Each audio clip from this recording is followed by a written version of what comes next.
Hello and welcome to Tasting with Matt and Mike. Today we have decided we are going to do some Old Taylor products. Old Taylor, of course, is a very old brand going back to the 1880s with Colonel E.H. Taylor and the famous Castle Distillery that he built there in Woodford County. So what we have here today is the Bottled and Bond Rye Whiskey. And then we have the Barrel Proof Unfiltered Bourbon. And then we have the last little bit of a vintage bottle here from the 1980s that we are going to do with it as well. So those are the three products that we have today. So Matt, shall we get started on the rye? Let's start with the rye. Yes. This is a Bottled and Bond, and it's interesting because traditionally the Bottled and Bond stamp is green, and they've got a red one on here. The red stamp usually indicates that it's not Bottled and Bond. Yeah, that confused me at first. Yeah, and usually when you see a rye, you see green printing, and once again you have red printing on this one, but I believe it's green on this one. Yeah. So they're kind of flaunting tradition and they're doing their own thing. doing their own thing, which there's nothing wrong with that.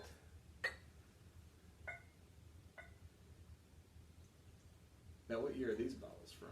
Oh, these aren't terribly old. I've had them a few years, but I'd say I probably have them about 3 or 4 years. But yeah, these are products that Buffalo Trace is making today. They got a hold of the Old Taylor brand. I don't know. I guess it's probably been almost 10 years ago. What happened is that Jim Beam owned the brand. Mm-hmm. You know, when they bought National Distillers, they got the Jim Beam. You know, got the brand and everything, and they owned the brand up until they came out with a product called Red Stag. Yep. You know, and at that time, Buffalo Trace says, you know, we kind of own the trademark to Stag. So unless you want some legal problems, if you sell us the Old Taylor brand, we can forget about that. Gosh, I think that's a good deal. Yeah, and Jim Beam said sure, because they weren't, Old Taylor was an afterthought for them anyway. Yeah. So, and of course, Buffalo Trace, Taylor founded their distillery, Mm-hmm. Well, sort of founded it. I mean, he had bought a small distillery there anyway, but he rebuilt it into the OFC distillery, which is, the heart of what you see there today. Yeah. So they wanted the Old Taylor brand, and it worked out pretty well for them. And they got it. That's great. So then they started making these Colonel E.H. Taylor whiskeys. Actually, technically, this is not Old Taylor. This is Colonel E.H. Taylor. They do an Old Taylor, just a typical Old Taylor as well still. But these are the premium products. The Old Taylors are standard. When they do the Old Taylor, is there like a certain guideline they have to follow that different from just the regular barrel proof, or? I imagine it's the same whiskey that goes into like the barrel proof. Okay. I guarantee the Old Taylor Buffalo Trace is making has got to be a little bit better quality than what Jim Beam was doing. Because like I said, for Jim Beam, it was one of those brands that was more of an afterthought. They didn't really do anything special for it. Yeah. Taylor at Buffalo Trace is special. They don't want to make it just a bottom shelf whiskey. So it's decent, really decent bourbon. The Old Taylor is, but these are the. So Buffalo Trace is giving it some more love. Giving it more love, right? Yeah. All right. So this is the rye whiskey that they've come out with, a Bottled and Bond, which means it's at least 4 years old. I don't believe there was an age statement on this. And I don't see anything on here to indicate the age, so it probably is just a 4-year-old Bottled and Bond. And it is a rye, so it's probably made with the same recipe as their Sazerac rye. Okay. But this is just a 4-year-old, and You can tell it's got that ryegrass. Mm-hmm. It's got a nice sweet. Yeah. Um, Little bit of a fruitiness to it, but I'm not really sure what it is. It's, I'm getting like almost a hint of cotton candy in there. It's got a real sweet nose Yeah. for me. Yeah, definitely some caramel and vanilla. Mm-hmm. Maybe a little peach or apricot. You know, it's definitely a little bit of like a cinnamon, nutmeg, baking spice. Yeah, so it's a well-rounded Yeah. nose. So let's taste it.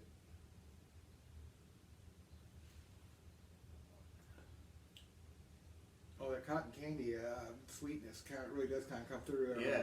Mm-hmm. A lot of that vanilla, caramel, cotton candy, little ryegrass. Little ryegrass, yeah. And I think there's definitely like a little peach. Yeah, definitely some peach in there. And those baking spices.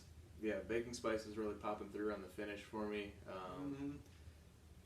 Yeah, I do like the finish. It hits you pretty good back there, and then like it's kind of lingering a little bit, you know. That's a good long finish. Long, pleasant finish.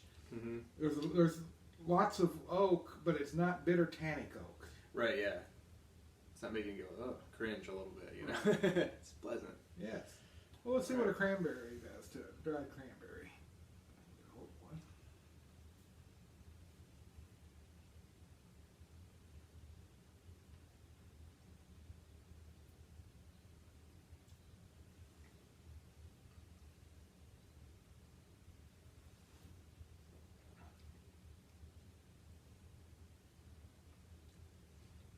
That's interesting. That brings out more of the spice and oak. Mm-hmm. It's really not interesting. Adding the sweetness of the cranberry means that the whiskey is not as sweet. Not as sweet. I get hit with more citrus, but not sweet citrus. More of like tart. Yeah, like a orange or lemon zest. Yeah, like a zesty. Yeah. Mm-hmm. Yeah, but the finish is still there. Definitely. And I'm really getting that heightened it. zest is really on the finish too. Yeah. I mean, it's lingering into the finish. Mm-hmm. So very pleasant finish with the cranberry. Mm-hmm. Let's cleanse our.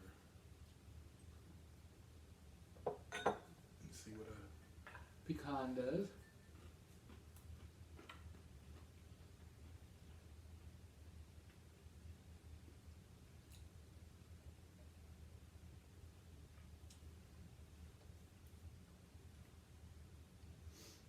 Oh, that really brings out the vanilla. Yeah.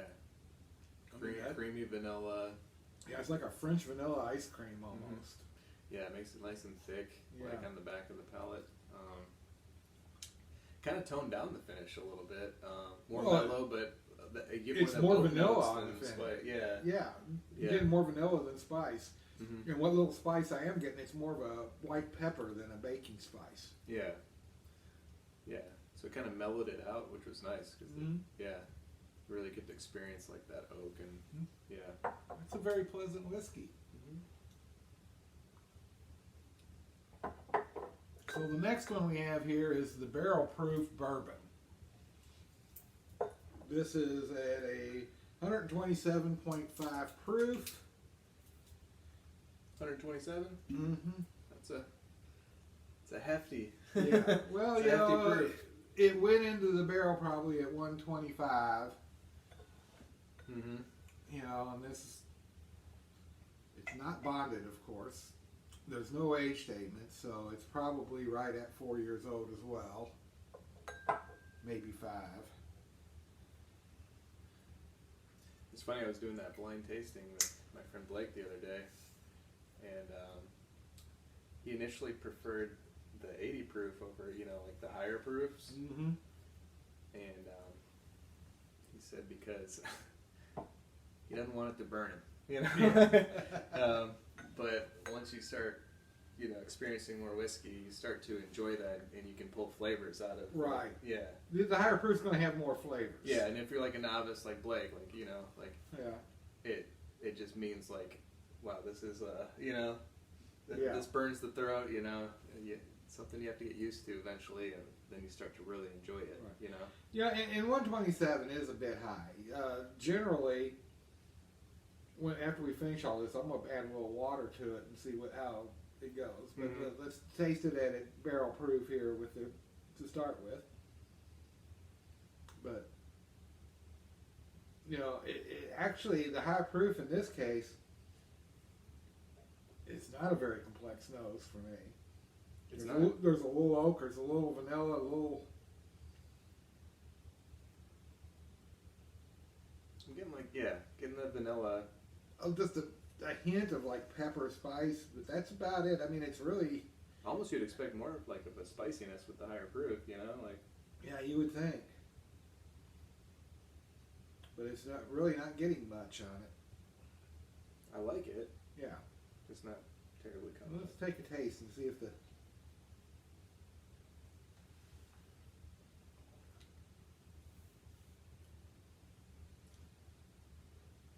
Yeah, I mean, I'm getting brown sugar, Mm-hmm. a nice spicy, nice.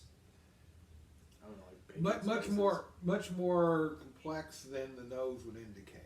It is, yeah. I'm like you. I'm getting like a little brown sugar. I'm getting a little bit of maybe a cardamom spice. Maybe just a hint of maybe anise. Just a little bit of that kind of a black licorice. Mm-hmm.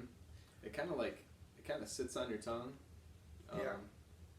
And then the finish it's a spicy finish. Yeah. And it's Not as long as I would have thought, though. no, not really. Kind of hits you a little quick. Yeah. Very Yeah. spicy. It was a little oak there to start with, and it lasts. It's not like a real short finish, but it's not a long one either. I'd call it a medium finish. Yeah. So for 120, 127.5. Is that 127, what I said? yeah, it's more of a mellow 127.5, I would say. Yeah. Pretty Yeah. good, balanced. Yeah, not a lot of burn for that high proof. Mm-hmm. Which you're kind of expecting that, Yeah. So let's see what a cranberry does here.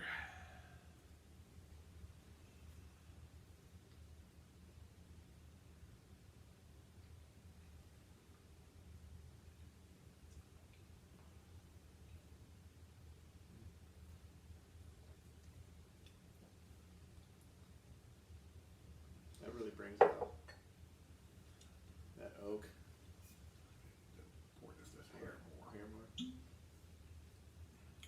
Yeah, I'm getting a lot of oak with that. It kind of took away the spice for me with the fruit. Yeah. Still getting I'm getting hint of spice, but it's vanilla. on the finish. Yeah, but not too much for me. No. Actually, it's a little longer.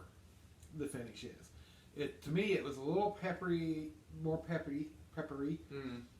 and it's a little longer. I mean, It just kind of sits there. right, just sits there.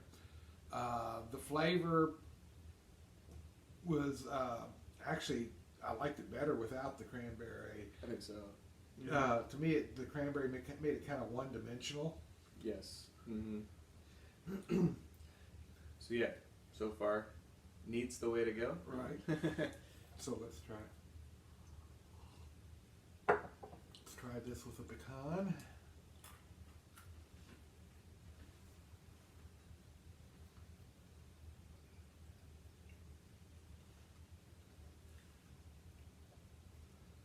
That's good. Yeah. That brought out the fruit. I'm getting Yeah, I'm getting something too. A little citrus, but also a little maybe a little hint of cherry, maybe like a sour cherry is Mhm. for me. cherry or date. Yeah. A little more vanilla caramel. Mm-hmm. It's spicy, but it's not as spicy as it was with the cranberry or even neat, I don't think. Mm-hmm. And it's more of a baking spice spiciness to me more than like that cranberry just made it like pepper. Yeah. I actually think I prefer this with the pecan Yeah, and even neat. Yeah. yeah, very nice. Yeah. This indicates to me this would probably be really good if you're going to do a Kentucky coffee in the morning. Put a little of this in your coffee. There you go. Something else that has a little tannins in it. Mhm.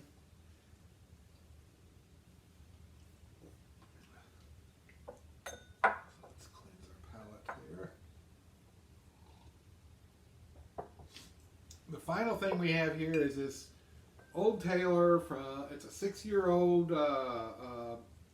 only 80 proof. Old Taylor. This was actually made at their distillery, the Old Taylor Distillery in Frankfurt, or their distillery there, and it was bottled at Claremont, Kentucky. So this is after Jim Beam bought the brand, but they're still using the National Distillers product in the bottle. Oh, okay, that's interesting. And they said this is from the 80s. Yes. This is probably 85, 86, somewhere on there. Here, let's just finish off this bottle because there's just a little bit left and there's no point of keeping it. Yeah, you could tell this is a 750 milliliter, so it's after they made the change over from, which means it's after 82. But it's even further in the late 80s because it's got the computer bar. Ah, okay. So when about did that happen? I think that started around 87, 88. So that's probably about when this is. Okay. And it's a good. Oh man, the nose on this. It's like butterscotch. Mm-hmm. Completely different. Yeah, kind of reminds me of a oatmeal scotchy cookie. An oatmeal cookie with that butterscotch in it that when they're baking. Mm-hmm. You got that little bit of a kind of a grainy cereal note with the butterscotch. Yeah, almost like that Werther's butterscotch. Yeah. But I mean, you get that. You still get some of that grain, the corn, the rye, the malt. Mm-hmm. You get the butterscotch. You get what is that? Just maybe a little bit of ripe apple. Something kind of a sweet fruit.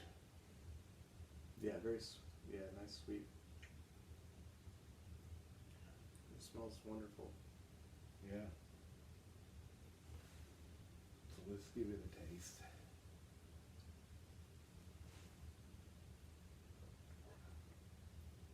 Oh wow. For an 80 proof whiskey, it's got a good mouthfeel. It doesn't taste watery. No. Definitely getting that butterscotch. Yeah. I mean, it's literally for me. It's like like one of those like butterscotch kind of caramel. Mm-hmm. For me, it's like a mix between Werther's original and then like those caramel chews that you would get like it's just like dessert, candy, Right. Well, you see, one thing, the fact this is bottled in the late 80s, mm-hmm. It has 6-year age statement. This could actually be 8 or 9, 10-year-old whiskey. Because you're looking at a time when there was a huge whiskey glut. Mm-hmm.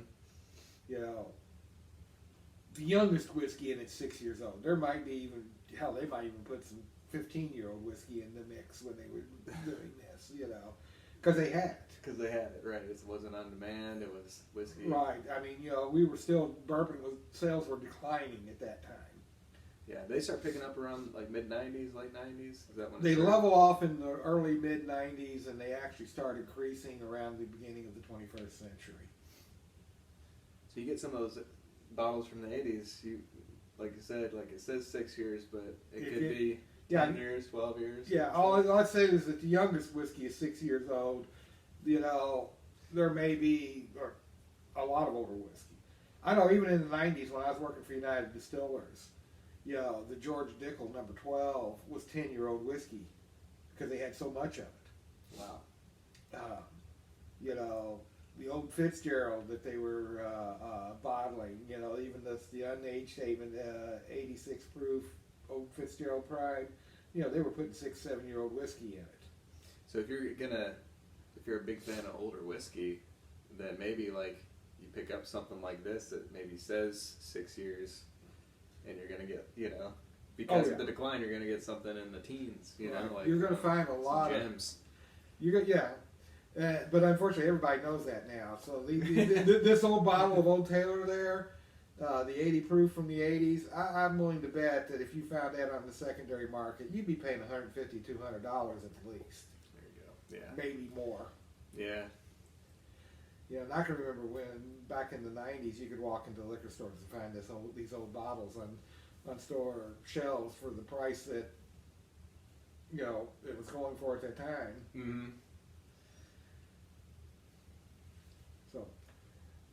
So yeah, let's try it with the cranberry.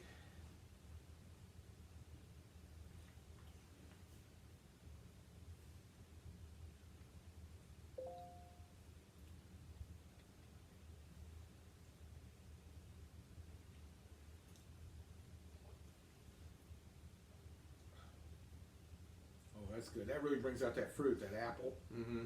It's definitely apple. Definitely. A good ripe apple that you just took a big bite out of. Yeah. Yeah, the finish has like just a hint of spice. Mm-hmm. But it's more like, it's still more smooth vanilla-y kind of finish Right. for me, you know, like Yeah. there's not too much oak in there. Yeah, I mean, there's just a little bit of oak in it. Yeah. So with this bottle, it's like you're going more for the sweetness and the caramelly, you know, the more fruity, more desserty kind of feel than your oaky, leathery Right. bourbons. You know, I love that stuff. You know, I love the dessert. Yeah, it's too flavor. bad that's the last of that bottle, but yeah, that's a bummer.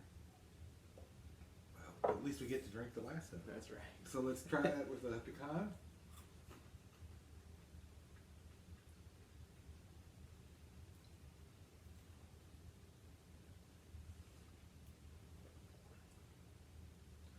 I mean, you really can't go wrong with any of the, you know.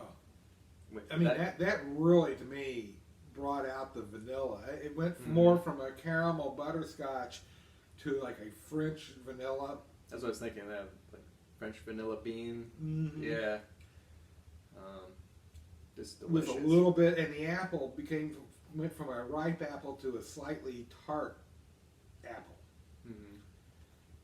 Maybe even a little lemon zest or something in there with that. Mm-hmm. Then the finish, there's more oak on the finish. More oak on the finish on that one, yeah. But that sweet vanilla flavor is still lingering. So it's dry with the oak, but it's still got just a little bit of that sweetness. Yeah. Very well balanced. Yeah. Just a great whiskey. A great whiskey. Might let some of this sit for about 15 minutes and go back to it. Yeah. So anyway, that's the Old Taylor products. Hope you enjoyed the video. Yep. See you next time. Cheers. Cheers.